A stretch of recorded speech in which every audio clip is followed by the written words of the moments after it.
सबसे पहले मैं आप सब लोगों की क्षमा मांगता हूँ कि मुझे आने के लिए देरी हुई।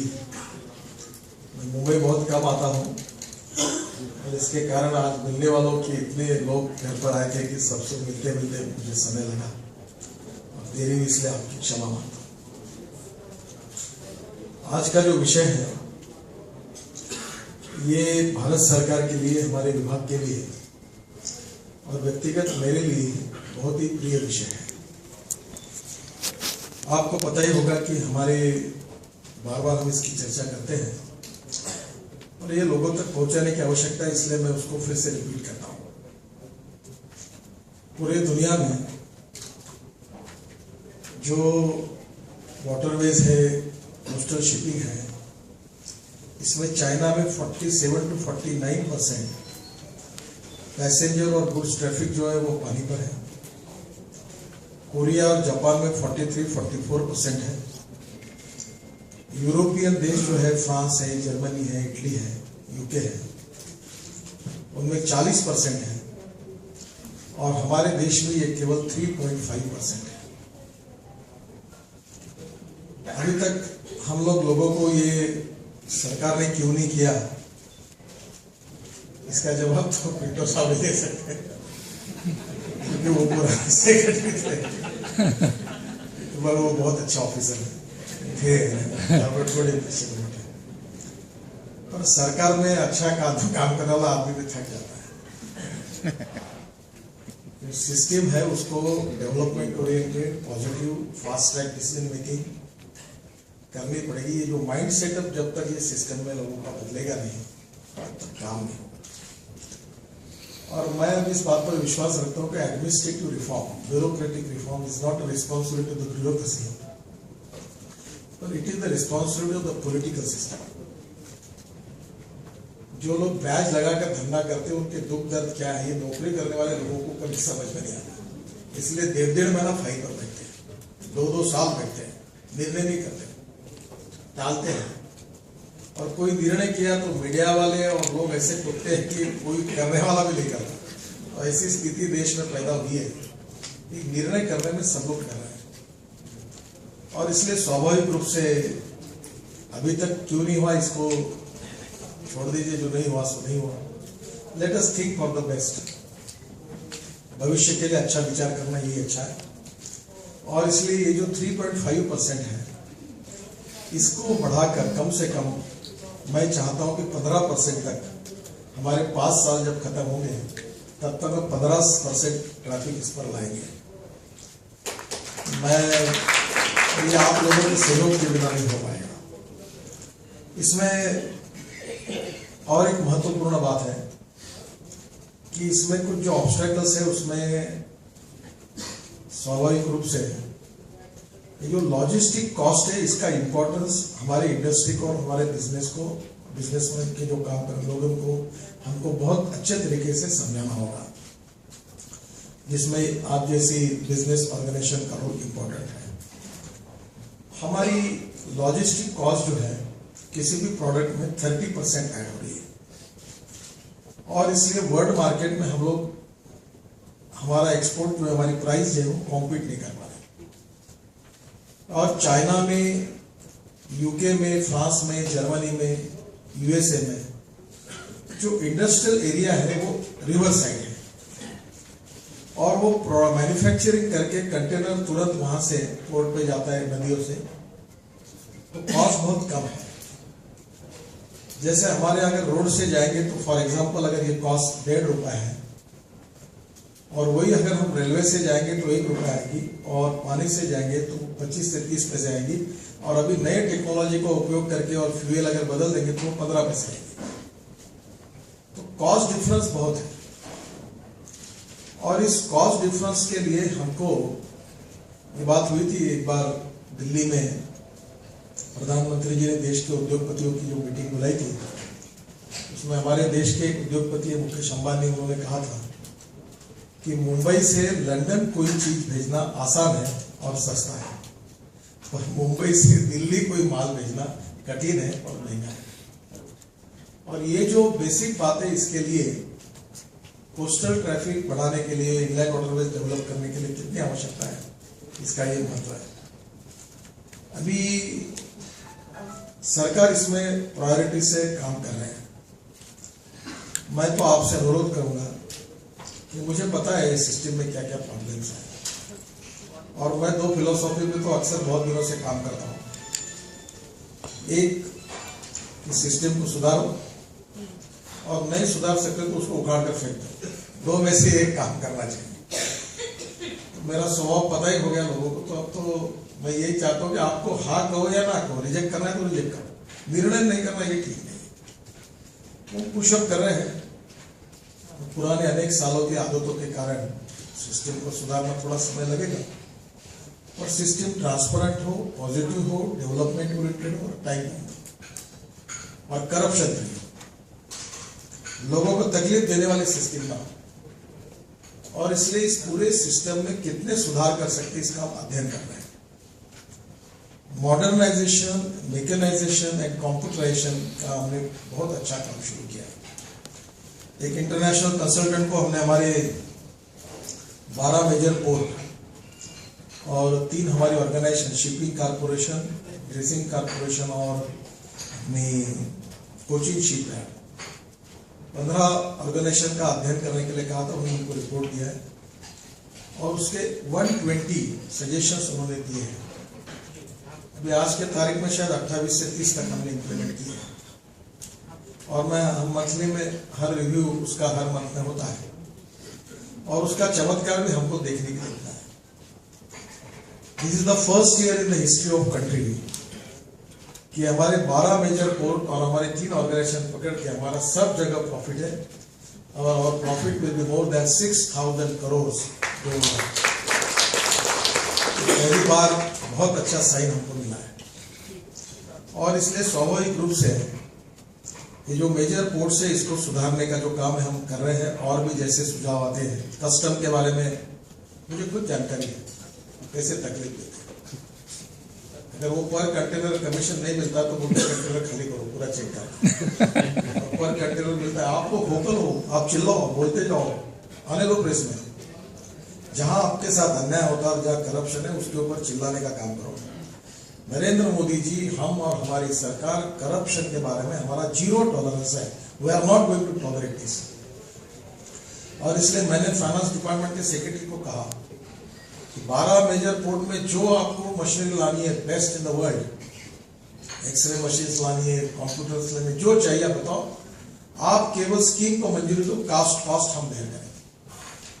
और हम पूरे सिस्टमों में अनुमति दी है। और मैंने कहा कि कंटेनर वगैरह ये आदमियों का काम रोको ही मत, ऐसे मशीन रखो कि चेक करो, फटाफट नहीं लेंगे।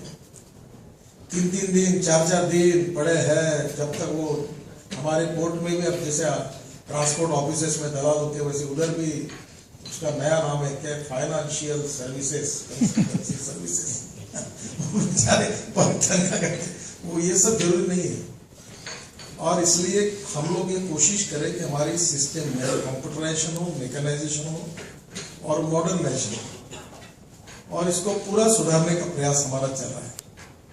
तो मुझे लगता है इसके परिणाम निकल जाएंगे। जो और एक इम्पॉर्टेंट चीज है जिसका उल्लेख अभी गौतम चटर्जी ने किया है कि हम लोगों को अभी प्रधानमंत्री जी भी कहते हैं कि हम लोग जिस देश में पोर्ट सबसे ज्यादा ग्रोथ कर रहे हैं, उसी का जीडीपी बढ़ता है, वो आगे जाता है। और इसलिए पोर्ट के डेवलपमेंट के बारे में हमने 3 निर्णय किए हैं। पहला निर्णय है कि हम लोग 3 मेजर पोर्ट तुरंत शुरू करने के बारे में हमने निर्णय किया है। उसमें एक वाधवान पोर्ट है जिसका उल्लेख अभी महाराष्ट्र सरकार और हम मिलकर कर रहे हैं, डानू में, वहाँ 18 मीटर का ड्राफ्ट होगा। दूसरा कोलाचल है जो केरल में है, और तीसरा सागर पोर्ट है। और मैं आपको विश्वास देना चाहता हूँ कि ये तीनों मेजर पोर्ट, जिसमें अप्रोक्सीमेटली इन्वेस्टमेंट 18 से 20 हजार करोड़ की होगी, तीनों का टेंडर मार्च के पहले निकल जाएगा, और इसी साल में अप टू अप्रैल टू मई तक हम उसका काम शुरू करेंगे, ब्रेक वाटर का। और बाकी मॉडल तो आपने कहा है उसी प्रकार पे काम होगा, और ये 3 मेजर पोर्ट का काम हम शुरू करेंगे। पिंटो साहब ने भी कहा है, पर मैं वो ज्यादा मेरे से अनुभवी है कि कोई ज्यादा पोर्ट होंगे तो क्या होगा। मेरा कहना है कि more competition, less price, good for the consumer. और इसलिए जितनी कंपटीशन करने जैसे वो अपने एविएशन पे हुई, मैं तो और चाहता हूँ कि एयरपोर्ट के बाहर लोग आके खड़े हो, दिल्ली जाना है क्या, मेरा 5,000, दूसरा 4,000, दूसरा ताकि कंपटीशन होनी चाहिए। उसके सिवा कंज्यूमर को भी बेनिफिट नहीं होता और इकोनॉमिक वायबिलिटी भी नहीं आती और फाइनेंशियल डिसिप्लिन भी नहीं आती और उसके कारण काफी चेंजेस होते हैं, कॉस्ट रिडक्शन भी होता है। तो मुझे लगता है जितने बनते उतने बनाने चाहिए। और छोटी सी बात है, हम लोग अभी मैकेंजी को हमने अपॉइंट किया है, उन्होंने पूरे देश का कार्गो कहां से कहां जाता है उससे एक एक कार्गो का कोल से लेकर सबका अध्ययन किया, लगभग रिपोर्ट उनका पूरा हुआ है। और बीच में और एक कंपनी को हमने काम दिया था, मुझे आश्चर्य लगा कि महानदी कोल, ये एक ही उदाहरण समझ लीजिए कि इसकी ताकत कितनी है। जो कोल प्रोडक्शन है महानदी कोल फील्ड में वो 60 मिलियन टन है कोल मिनिस्ट्री का, और वो अभी आने वाले 2-3 साल में वो 300 मिलियन टन कर रहे हैं। और 300 मिलियन टन जब कोल प्रोडक्शन होगा तो उसका कोल हैंडलिंग पूरा शिप से होगा। और मैंने अभी तय किया है कि हम सब जगह पर ड्राफ्ट 18 मीटर तक जाने की कोशिश करेंगे। फर्स्ट टाइम हमने गोवा में काम शुरू किया, 450 करोड़ की एस्टिमेट कॉस्ट थी और कंपटीशन में 193 करोड़ में ड्रेसिंग कॉर्पोरेशन ने काम लिया, काम शुरू हो गया है। और गोवा ये देश का पहला मेजर पोर्ट होगा जिसका ड्राफ्ट 18.5 मीटर होगा। अब 18.5 मीटर ड्राफ्ट होने के बाद हम 2 लाख टन का शिप ला पाएंगे। तो पारादीप में भी अगर हमने ड्रेजिंग, अभी सभी जहां हम ड्रेजिंग कर रहे हैं तो 18.5 मीटर का ड्राफ्ट होगा और वहां से अगर 2 लाख टन का कोल का शिप अगर आकर डहाणू में आता है वाधवान पोर्ट में, और महाराष्ट्र स्टेट इलेक्ट्रिसिटी बोर्ड वहां से रेलवे से अगर भुसावल और नासिक अपना कोयला लेके जाएगी तो इनकी इलेक्ट्रिक की कॉस्ट कम से कम 50 से 80 पैसे पर यूनिट महाराष्ट्र में कम हो जाएगी। इतना लॉजिस्टिक कॉस्ट का इंपॉर्टेंस है। और अभी हम लोग 4,000 करोड़ की रेलवे लाइन भी बना रहे तालचेर से पारादीप के बीच में। हमने railway port rail connectivity corporation की स्थापना की है, यही अब वडाला में उसका ऑफिस भी खुल गया है। करीब 4,000 करोड़ के हमने टेंडर भी निकाल दिए हैं और हमारा प्लान है कि इस 5 साल में हम कम से कम 70 से 80 हजार करोड़ रुपए ये पोर्ट रेल कनेक्टिविटी के ऊपर खर्चा करेंगे, जिससे काफी इंप्रूवमेंट होगी रेल कनेक्टिविटी की। और इतना एक पारादीप में है, ये जो कोल मूवमेंट अगर होगी तो देश का हर साल 10,000 करोड़ रुपए फायदा होगा। ये मैंने नहीं, वो कंसल्टेंट ने निकाल के दिया, 10,000 करोड़ रुपए एक। और इसलिए आप लोगों का माइंड उपयोग में लाना है। अभी जैसे हल्दिया पोर्ट में हमारा एडिबल ऑयल आता है, वहां 8 ये रिफाइनरीज हैं। और वो बिहार में अगर गंगा में ये शुरू हो जाएगा तो 5,000 टन के बाद में अगर वो ऑयल साहिबगंज और वाराणसी यहाँ आकर वहां 4-4, 5-5 अगर रिफाइनरी बनेगी तो बिहार और यूपी के पूरे तेल की कॉस्ट, एडिबल ऑयल की कॉस्ट 1.5 से 2 रुपए किलो कम हो जाएगी। और आज अभी तो ऐसी स्थिति है कि ये इतना चमत्कारिक है कि अगर यमुना को हमने वाटरवेज में 3 मीटर का ड्राफ्ट मेंटेन किया तो दिल्ली से मारुति की गाड़ियां एक हमारे मार्च पर कम से कम 150 गाड़ियां जा सकती है। वो वहां से दिल्ली से अगर निकलेगी, गुड़गांव से थोड़ा वहां जाने के लिए वहां से निकलेगी तो डायरेक्ट कलकत्ता तो आएगी, पर ब्रह्मपुत्रा से जाकर नॉर्थ ईस्ट को पूरी गाड़ियां जाएगी और बांग्लादेश जा सकेगी, क्योंकि बांग्लादेश के साथ हमने एग्रीमेंट साइन कर दिया। और इसलिए अब पूरा अभी फराक्का की फ्लैश बांग्लादेश को जा रही है। अभी मैंने ममता बनर्जी को सुझाव दिया है कि आप फ्लैश जो हो रही है इसके बजाय हमारे पावर प्रोजेक्ट के बारे में अगर हम लोग इंडस्ट्रियल क्लस्टर तैयार करें और फ्लाई से होलो ब्लॉक्स और ब्रिक्स बनाएंगे तो वैल्यू एडिशन होकर हमारे यहाँ रोजगार मिलेगा और यहाँ से हम एक्सपोर्ट कर सकेंगे। तो ये आप लोगों को ढूंढना है कि कितनी चीजें कर सकते हैं। और इसलिए मुझे ऐसा लगता है कि इस विषय में जो लॉजिस्टिक कॉस्ट कम होती है, जो 30% हमारी है मैन्युफैक्चरिंग में, वो कॉस्ट कम होगी, हमारा एक्सपोर्ट बढ़ेगा, हमारी इंडस्ट्री इकोनॉमिकल वायबल होगी, एम्प्लॉयमेंट पोटेंशियल बढ़ेगा और इससे काफी बड़ा फायदा इसमें होगा। जो मैकेंजी का रिपोर्ट अभी हमारे पास आने वाला है वो शायद 15 दिन महीने भर में पूरे देश के इंडस्ट्री का स्टडी करके आ रहा है। और मेरे एसोसिएशन से प्रार्थना है कि आप इसकी जानकारी लेकर सब लोगों को दीजिए ताकि अलग अलग लोग इसमें आए। ये जो इंफॉर्मेशन है, इंप्रूव्ड इंफॉर्मेशन है लॉजिस्टिक के बारे में, इसके ऊपर आप सेक्टर वाइज अगर स्टडी करेंगे, ऑटोमोबाइल सेक्टर, एडिबल ऑयल, कोल, फिर फूड ग्रेन्स, ऐसे इतने सेक्टर्स हैं कि मुझे लगता है कि इसके कारण हमारे देश का एक्सपोर्ट बढ़ेगा, जीडीपी बढ़ेगा, इकोनॉमी सुधरेगी, एम्प्लॉयमेंट पोटेंशियल बढ़ेगा। दूसरा जो इनलैंड वाटरवेज में है उसमें जो कोस्टल शिपिंग का है वो तो है, 13 स्टेट है, 14,000 किलोमीटर का समुद्र किनारा है। पर इसमें लॉजिस्टिक ये एक साइंस है और ये इतना आसानी से, मैं तो नॉन प्रोफेशनल व्यक्ति हूँ, आप मेरे से ज्यादा भी बिजनेस में है, तो आप अगर स्टडी करेंगे कि कौन से क्षेत्र में कौन सा माल कहां से ले जाना, ये कहां वो फायदे में हो सकता है, ये जो बिजनेस ब्रेन है अगर काम को लगेंगे तो इससे मिरेकल्स निकलेंगे, कॉस्ट कम हो जाएगी। अभी सबसे ज्यादा लोहा शायद 24-25% प्रोडक्शन छत्तीसगढ़ में है, तो वहां का लोहा अगर महानदी को हमने अगर पारादीप पोर्ट के पास वहां से आएगी और लोहा पूरा देश भर में अगर पानी पे अगर हमने लेंगे तो लोहे के कॉस्ट में कमी आएगी। अभी मैं सोच रहा हूं कि एक 10 साल के बाद गाड़ियां जो है डीजल की और ट्रक की, इसके बारे में ट्रिब्यूनल ने निर्णय दिया है। तो परसों 3 दिन पहले मैंने एक ऑस्ट्रेलियन कंपनी का प्रेजेंटेशन दिया और मैं सोच रहा हूं कि वर्ल्ड का जितना भंगार है ऑटोमोबाइल का वो 2 लाख टन की शिप में लाकर, और वो अगर हमारे कंटेनर जगह जगह जाएंगे और उसमें जो मेटल होगी, एल्यूमिनियम होगा, कॉपर होगा, स्टील होगा, वो सस्ता आएगा और उसका रिसाइकलिंग करेंगे तो ऑटोमोबाइल में इतना रिवोल्यूशन हो जाएगा कि हमारा देश वर्ल्ड में सबके साथ कॉम्पिट, चाइना को भी कॉम्पिट करेगा और कॉस्ट एकदम कम हो जाएगी, हमारा एक्सपोर्ट बढ़ेगा, नया एम्प्लॉयमेंट पोटेंशियल खुल जाएगा। ऐसे 25-30 इंडस्ट्रियल एरिया पोर्ट के बाजू में केवल ये कार को डिस्ट्रॉय करके उसके इसमें से हम लोग आगे कर सकते हैं। तो ये जो मुझे लगता है जो साइंस है लॉजिस्टिक का, इसका स्टडी आप लोगों ने और डिटेल में किया तो उसका फायदा होगा। रोड के बारे में और रेल के बारे में जो ड्राई पोर्ट्स हमने बनाए, अभी जैसे हमने जालना में ड्राई पोर्ट बनाया है, जेएनपीटी ने अपना किया है, मैं फार्मर हूँ तो मैं ये कोशिश कर रहा हूँ कि नासिक के जो ग्रेप्स है, द्राक्ष है, दालिम है और मौसमी है, वो जालना के इसमें प्री कूलिंग प्लांट को कोल्ड स्टोरेज बड़ा बनाकर रेफ्रिजरेटिंग कंटेनर्स में पूरे देश में और देश के बाहर टोटल फ्रूट्स वेजिटेबल का एक्सपोर्ट वहां से हो, ताकि नासिक जिले को और मराठवाड़ा को उसका पूरा फायदा हो। और सेकंड नागपुर बनाने को हमारे ऑरेंजेस जा सकते हैं।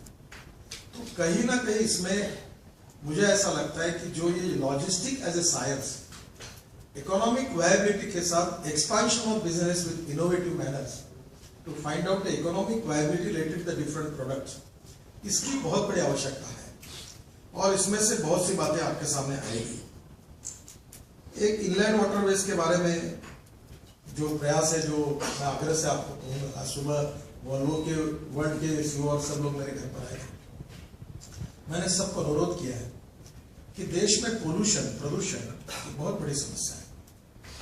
क्या हमारे वाटरवेज में, हमारे कोस्टल ट्रैफिक में हम LNG as a fuel use कर सकते हैं? कॉस्ट इफेक्टिव है, पोल्यूशन भी बहुत कम है और इसलिए आगे आने वाले में जो इंजिन्स हमारे बनेंगे वो मल्टी फ्यूल बने और उसमें हम लोग एलएनजी को यूज करें और हर जगह पर, हर पोर्ट पर हम लोग ऐसे बनकर बनाए कि जहां एलएनजी आसानी से अवेलेबल हो सकता है और एलएनजी ये फ्यूचर का फ्यूल है। तो मुझे लगता है टेक्नोलॉजी में इस बात का भी करीब, जैसे आपको पता ही होगा कि हमने 20% सब्सिडी शिप बिल्डिंग के लिए दी है। अब ये 20% सब्सिडी जो दी है उससे मैं उम्मीद करता हूं कि हमारी चाइना और बाकी लोगों की तुलना में हमको हमारी कॉस्ट को कैसे कॉम्पिटिटिव कर सकते कोशिश करें। देखो ये चिल्लाने से फायदा नहीं कि चाइना सस्ता है, ये दुनिया का उसूल है, सर्वाइवल ऑफ द फिटेस्ट, चाहे इंडस्ट्री रहे, चाहे बिजनेस रहे, चाहे पॉलिटिक्स रहे, तो जो है वो होने वाला है। तो आप आपकी कॉस्ट रिड्यूस करने के लिए technical solutions, logistic solutions, raw material की उपलब्धता, इस पर आपको ढूंढना ही होगा। एक जमाना मोनोपोली का था, आप जो भी बनाते वो कार लोग लेते थे। हमारे जब स्कूटर भी लेते थे बजाज की, तो मिनिस्टर के पास, चीफ मिनिस्टर के पास लाइन लगती थी कि मेरे को कोटे में मिलाओ। अब वो स्कूटर ट्रक में रख के बाहर लेके जा रहे बेचने के लिए, क्योंकि अब परिस्थिति बदल गई। तो मुझे लगता है इस समय में किसी के नाम से चिल्लाने की बजाय how we can reduce the cost. अब कुछ कॉस्ट आपके हाथ में कुछ नहीं है, इंटरेस्ट कॉस्ट आपके हाथ में नहीं है। हम लगातार कह रहे हैं धीरे धीरे कम होगी। वर्ल्ड में जो इंटरेस्ट कॉस्ट है वो इतनी कम है, हमारे यहाँ ज्यादा है, तो हमारे लेबर कॉस्ट सस्ती है, रॉ मटेरियल कॉस्ट सस्ते है। तो मुझे लगता है धीरे धीरे हमको लॉजिस्टिक कॉस्ट भी कम करते हुए वर्ल्ड मार्केट में कॉम्पिटिटिव बनने के लिए हमको हमारी कॉस्ट कैसे कम करना, ये सीरियसली सोचना होगा, हमारा एक्सपेंडिचर कम करना होगा। और इसलिए मुझे लगता है कि ये इंपॉर्टेंट चीज है कि फ्यूल के बारे में पोल्यूशन का विचार करते हुए और कॉस्ट का विचार करते हुए एलएनजी का हम निश्चित रूप से करें। दूसरा है कि अभी इनलैंड वाटरवेज में 5 वाटरवेज को हमारी भारत सरकार ने संसद में मान्यता दी थी। मैं थोड़ा डिटेल में आपको इसलिए बताना चाहता हूं कि जब मैं भी बोलता हूं तो लोगों को लगता है कि मैं सपने देखा, तो मेरे पर विश्वास रख, इसलिए बहुत लोग बोलते हैं क्योंकि मेरा थोड़ा सा ट्रैक रिकॉर्ड अच्छा है। मैं जो बोलता हूँ हुआ नहीं, ऐसा अभी तक हुआ नहीं, इसलिए मैं पत्रकारों से डरता नहीं। बोल रहा मेरा डेट वाइज लिख के रखना, नहीं हुआ तो आप ब्रेकिंग न्यूज लगाना, तो आई एम कॉन्फिडेंट कि वो होने वाला है। तो आज प्रॉब्लम ये है कि ये कॉन्फिडेंस में हम लोग इंडस्ट्री में निर्माण नहीं कर पाए, क्योंकि उनका जो प्रीवियस एक्सपीरियंस है उससे लोग बहुत थके हुए। सब सेक्टर में जिसको जो बैंड बजाने का था 10 साल में, कोई सेक्टर छोड़ा नहीं है।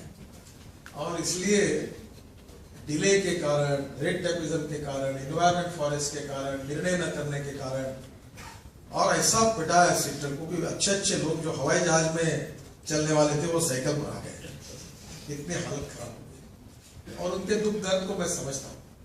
और इसलिए मैं कहता हूँ कि अब हमने रोड सेक्टर को तो बाहर निकाल दिया, लगभग सभी कंपनियां आईसीयू में थी, अब सब बाहर आ गई। 3,80,000 करोड़ का एंट्री होता था, इतने फंस गए थे। अब 30-40 हजार करोड़ के प्रॉब्लम है, वो भी सॉल्व हो जाएंगे।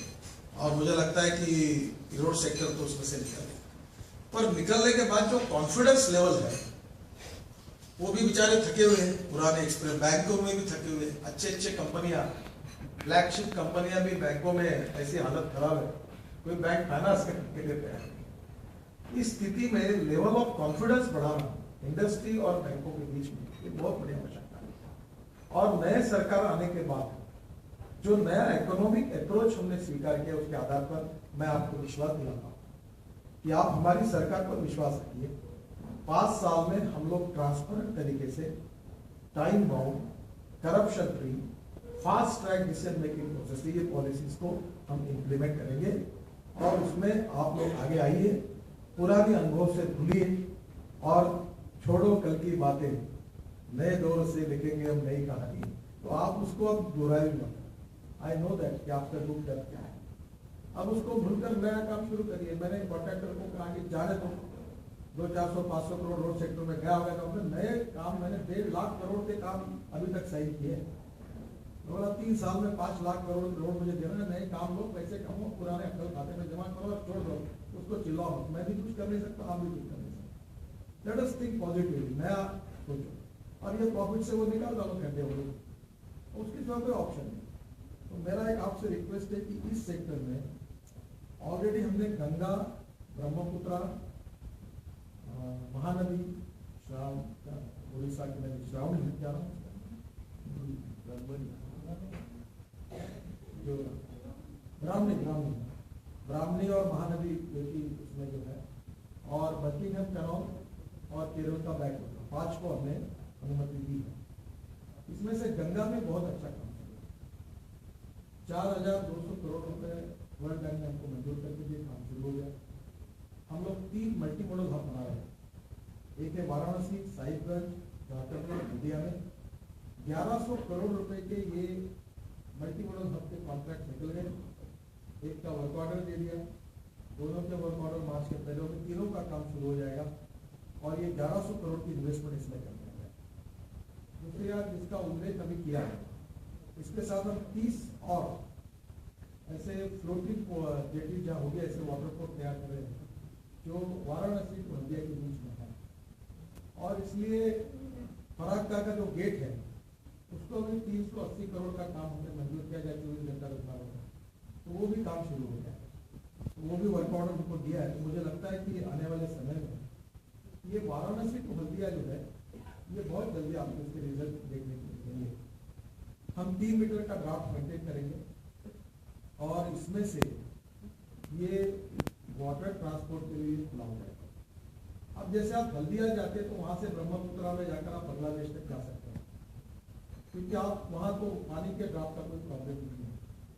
और इसलिए मुझे ऐसा लगता है कि ये जो गंगा का काम है, इसमें ये जो हल्दिया टू फराक्का, जैसे ये एयर ट्रैफिक कंट्रोल सिस्टम है, जिसको आप वाटर इंफॉर्मेशन सिस्टम कह रहे हैं या वाटर ट्रैफिक सिस्टम कह रहे हैं, तो इसका पहला इनॉग्रेशन अभी हो गया। 4 दिन पहले मैंने दिल्ली में सिस्टम शुरू कर दिया।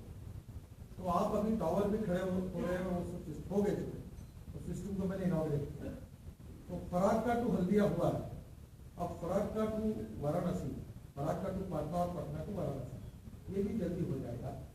और धीरे धीरे सभी प्रकार की तैयारियां जो है इसमें हमने शुरू की। अब गंगा में झारखंड की सरकार को और यूपी की सरकार को हमने ये सुझाव दिया है कि जहां हम ये वाटर पोर्ट बना रहे हैं उसी रिवर फ्रंट का एडवांटेज लेकर आप एक इंडस्ट्रियल एरिया बनाते हैं। फूड ग्रेन के गोडाउन होंगे, पोटैटो के लिए कोल्ड स्टोरेज, उत्तर प्रदेश में पोटैटो फेंक देते, कोल्ड स्टोरेज होगा और ये पूरा ट्रांसपोर्ट सिस्टम वहां से शुरू करें। तो राज्य सरकार को हमने कहा, और एक अच्छी बात कही है कि हमने एक पॉलिसी तैयार की, हर जगह पर हर डिस्ट्रिक्ट में 10-10, 15-15 हजार करोड़ रोड बनाना है और हमको सैंड लगने वाली है।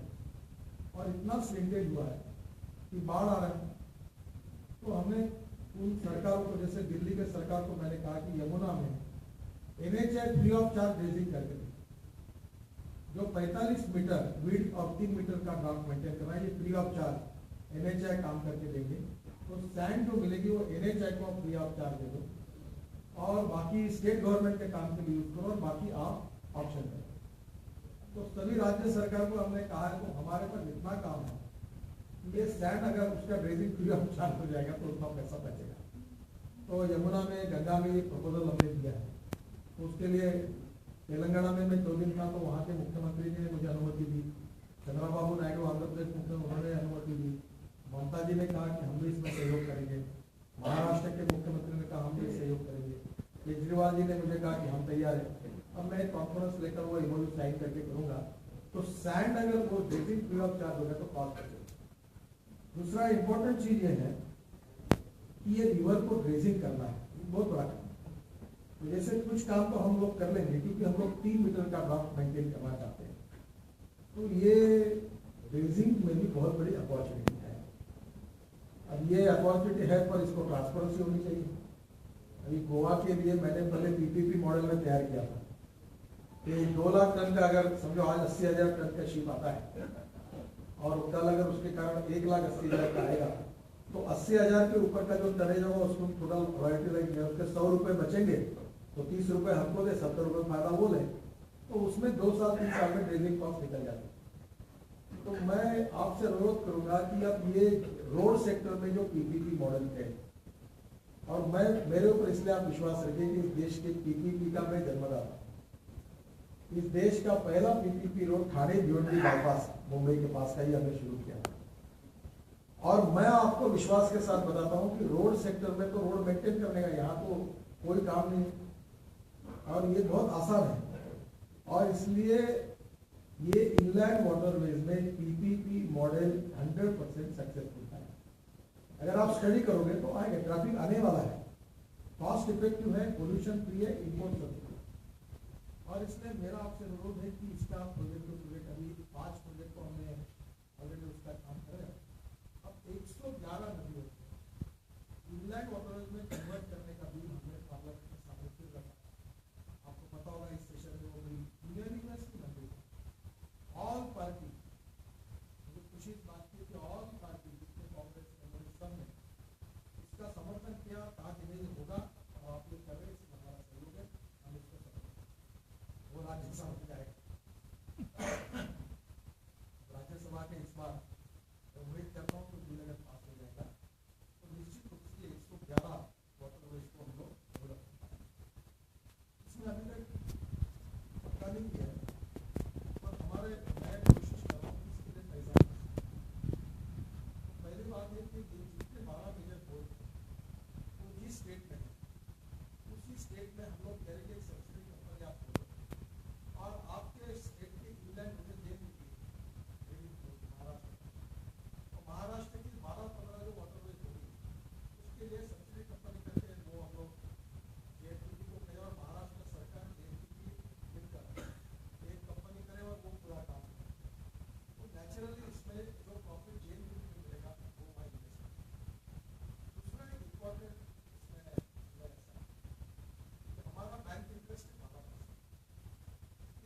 मेरा बजट 1200 करोड़ का, 1300 करोड़।